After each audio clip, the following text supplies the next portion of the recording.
நோக்கம் நிறைவேற வேண்டும் என்றால், நீங்கள் பலம் பெற வேண்டும் என்றால், இன்னொரு பலத்தோடு நீங்க சேரணுமே தவிர, அதனாலதான் நான் ஒரு பேட்டியில தெளிவா சொல்லியிருந்தேன், தம்பி விஜய், எங்க கூட சேர்ந்தா நல்லது, இல்லைன்னா நீங்க தனியா சாதிக்க முடியாது என்பதை அவருக்கு நான் எச்சரிக்கிறேன்.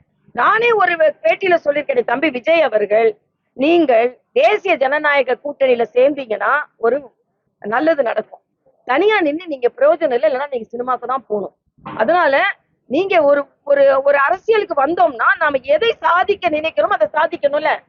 அதுல என்னன்னா இன்னைக்கு நிர்மல்குமார் போன்றவர்கள்லாம் நாங்க தனிப்பெருமாற்றம் 35%, 45%, சும்மா பர்சன்டேஜ கூட்டிட்டே போலாம். பெர்சன்டேஜ் மட்டும் வாக்கு இல்ல, ஒரு தார்மீக கடமை. தமிழகத்துல திமுகவை எதிர்க்க வேண்டியது ஒரு தார்மீக கடமை.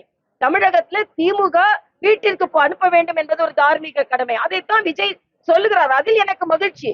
விஜய் தொடர்ந்து திராவிட முன்னேற்ற கழகத்தை தீய சக்தி என்று சொல்வதை நாங்கள் வரவேற்கிறோம். உண்மையிலேயே தீய சக்தி தான், வீட்டிற்கு அனுப்பப்பட வேண்டிய தீய சக்தி. ஆனா அந்த தீய சக்தியை வீட்டுக்கு அனுப்ப வேண்டிய சக்தி நமக்கு மட்டும் இருக்குதா? அந்த சக்தி உடையவர்கள் என்டிஏவோட நம்ம சேரணுமா அப்படின்னு நம்ம சிந்திக்கணும்ன்றதான் என்னது கருத்து. கூட கூட்டணிக்கு வரமாட்டேன்னு அவங்க கட்சி மறுப்பு தெரிவித்த நிலையிலையும் தொடர்ச்சியாக பாஜக அவர் அழைப்பு வந்துகிட்டே இருக்கு. இல்ல அழைப்பு இல்ல, நான் மறுபடியும் சொல்றேன், அழைப்பு இல்ல. அவர் இல்லாம நாங்க ஜெயிப்போம். அவருக்குள்ள கடமையை நான் சொல்றேன். அவரு என்ன நிலைக்கு வந்தாரோ நாங்க ஜெயிச்சிருவோம். நான் மறுபடியும் சொல்றேன், விஜய் வந்துதான் தேசிய ஜனநாயக கூட்டணி வெற்றி பெற வேண்டும் என்று இல்லை. தேசிய ஜனநாயக கூட்டணி எங்களுக்கும் பலம் இருக்கிறது, திமுக பலவீனமாக இருக்கிறது, நாங்கள் வெற்றி பெறுவோம். நான் விஜய்க்கு அட்வைஸ் சொல்றேன், என்னன்னா நீங்க ஒரு கட்சி ஆரம்பிச்சிருக்கீங்க, என்ன நோக்கத்துல வந்திருக்கீங்க? திமுகவை தோக்கடிக்க நோக்கம் வந்திருக்கீங்க.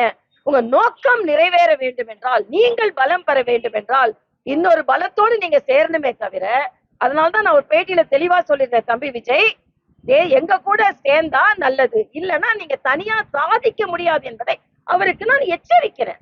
ஏன்னா அவர் என்ன நோக்கத்திற்கு வந்தாரோ இல்லையா, அதனால நான் அவருக்கு சொன்னா உடனே ஏதோ நாங்க அவர் இருக்கிறதுனாலதான் நாங்க ஜெயிப்போம் நாங்க அழைக்கிறோம் என்று எடுத்துக்கொள்ள கூடாது. விஜய் அவர்கள், அரசியலில் நீங்கள் பிழைக்க வேண்டும் என்றால் உழைக்கும் எங்களோடு நீங்கள் இருக்க வேண்டும், இல்லைன்னா நீங்க தனியா நின்னா காணாம போயிடக்கூடாதுன்னு ஒரு அட்வைஸ் பண்றேன், அவ்வளவுதான்.